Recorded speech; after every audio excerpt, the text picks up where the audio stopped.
Hello and welcome. I am Exolite and this is my channel. Today we're going to talk about some of the most horrific crimes ever committed on Halloween.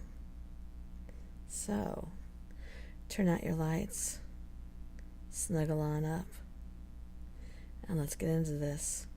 What do you think? Our first one. Late on Halloween night in 2004, roommates Leslie Mazzara, Adrian Insogna, and Lauren Mianza went to bed after handing out candy. Lauren lived in the basement. She was woken up at 1 a.m. by the sounds of a person entering her house and assumed that it was one of her roommate's boyfriends. She fell back asleep, and a few minutes later she was woken again to a terrifying sound. She is quoted as saying, "I knew it was a blood-curdling, terrified scream." Adrian kept screaming and, "Oh my God, please help me, please help."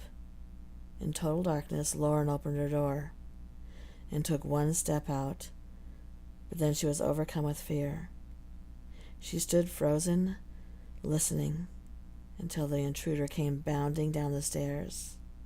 He was just flying down the stairs, breaking stuff as he came around, Lauren said. So she ran into the backyard and hid until it got quiet and all she could hear were Adrian's pleas for help. Without knowing if the intruder had left the home, Lauren snuck back into the house and tried to call 911, but the phone line in the kitchen was dead. Then she tiptoed up the stairs to Adrian's room and found her other roommate, Leslie, face down in a pile of clothes with stab wounds all over her upper body and arms. The floor was covered in blood. Just a few feet away, Adrian was crouched behind her bed, still alive, but she was no longer able to speak, and she was rapidly bleeding to death from multiple stab wounds. Lauren, still not knowing if the intruder was in the house, ran downstairs, her bare feet slipping on her roommate's blood, and she got her cell phone. She called 911, and she gave the operator all of the details, and then her cell phone also went dead. She realized the intruder could still be near, so she ran outside and got into her car and called 911 again while she drove away. During the course of the investigation, FBI agents found cigarette butts near the scene of the crime that matched some blood evidence inside of the house. But there were no known DNA matches in the database. Officers, including FBI agents, spoke to nearly 1,500 persons of interest during the investigation of the double murder, including one of Adrian's friends, Lily Prudhomme. Her husband, Eric Koppel, became a person of extreme interest during the investigation because he refused to give a DNA sample to exclude him from the list of suspects. Almost a full year after the crime, Koppel turned himself in and confessed to the deaths of his wife's friends, but he gave no motive for the execution of his crime. And as if that wasn't bad enough, consider this. Koppel was, at the time of the murders, only engaged to the friend of one of his victims and carried on with the wedding thinking he would get away with his crime.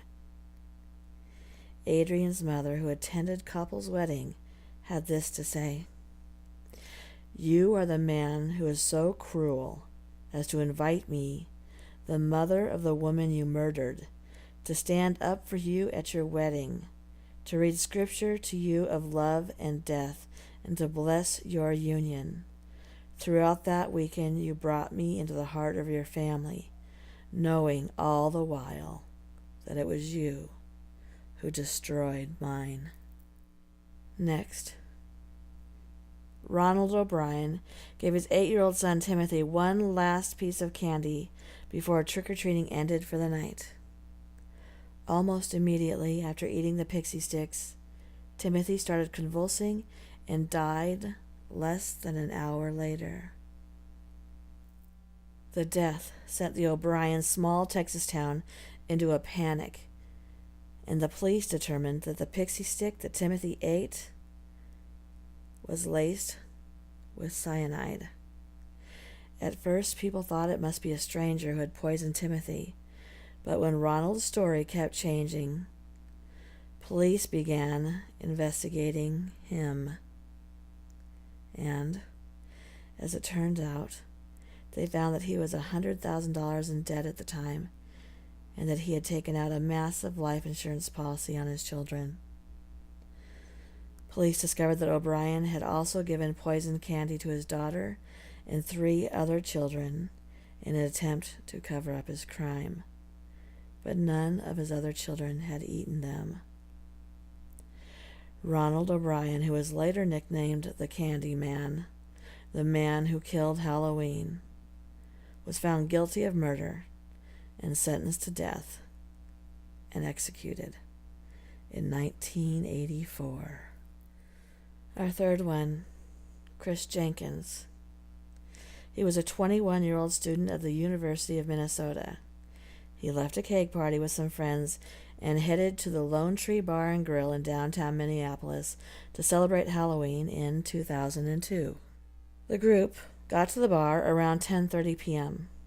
Just an hour and a half later, 2 off-duty police officers who were working security for the bar kicked Chris out and instructed the staff to not allow him back inside.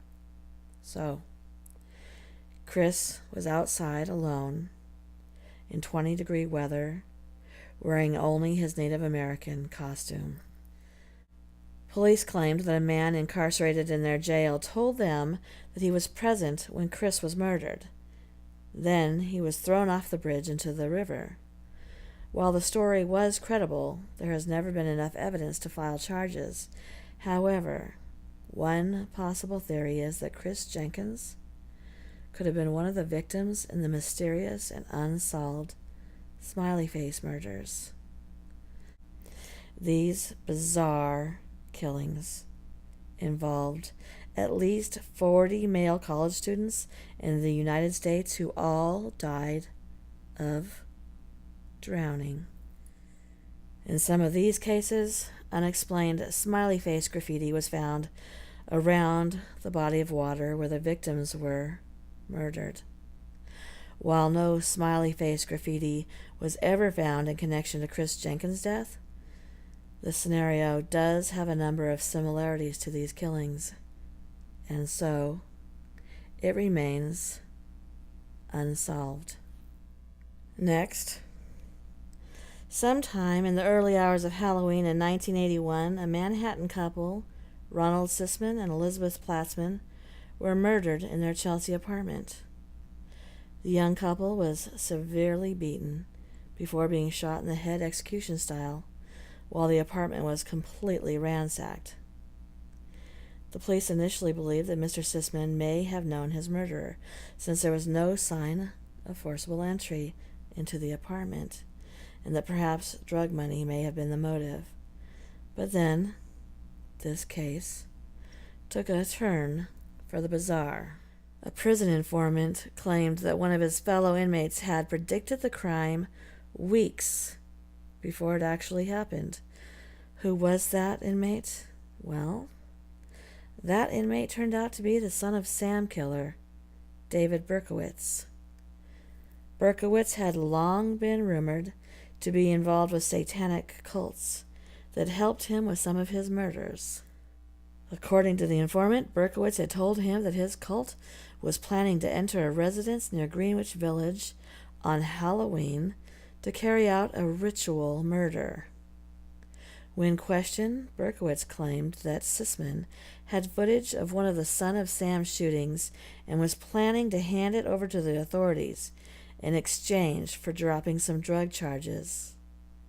But there was never any evidence found to support Berkowitz's claims. However, in a very strange and odd occurrence, Berkowitz did provide an exact, accurate description of Sisman's apartment. The killings are still unsolved to this day. And Penn State grad student Cindy Song disappeared after leaving a party on Halloween night in 2001. It was a Wednesday, and Cindy and two of her girlfriends, Stacy Paik and Lisa Kim, showed up to one of their favorite bars dressed in costumes. According to Lisa, Cindy was wearing a rabbit outfit. She had bunny ears and a tail that she had bought. It was a very cute outfit. It wasn't like a sexy outfit. It was just very cute. That was her thing. She was very cute. She liked to look cute. The girls stayed out and partied until 2 o'clock in the morning. Afterwards, they stopped at a friend's house to play video games for a few hours and arrived home at 4 a.m. Stacy dropped Cindy off at her apartment, waved goodbye, and drove away. She never saw Cindy enter her apartment and has not seen her since. Unfortunately, neither has anyone else. Brian Sprinkle was a detective for the Ferguson Township Police Department at the time of Cindy's disappearance. It seemed like she just vanished into thin air, he said. No trace of her has ever been found, and the case has taken a number of bizarre twists, including the fact that there was another woman who had gone missing without a trace. And she had been looking for a friend of hers who had gone missing 3 years earlier, also without a trace. Felicia had gone missing after she had told everybody that she was trying to find her missing friend, Jennifer Barzalowski, who had gone missing a few years earlier. She might still be alive if she had not been so vocal about trying to find what happened to her friend. And as it turned out, Jennifer's sister had a boyfriend, and her boyfriend was a friend and neighbor of the man who became a suspect in Cindy's murder.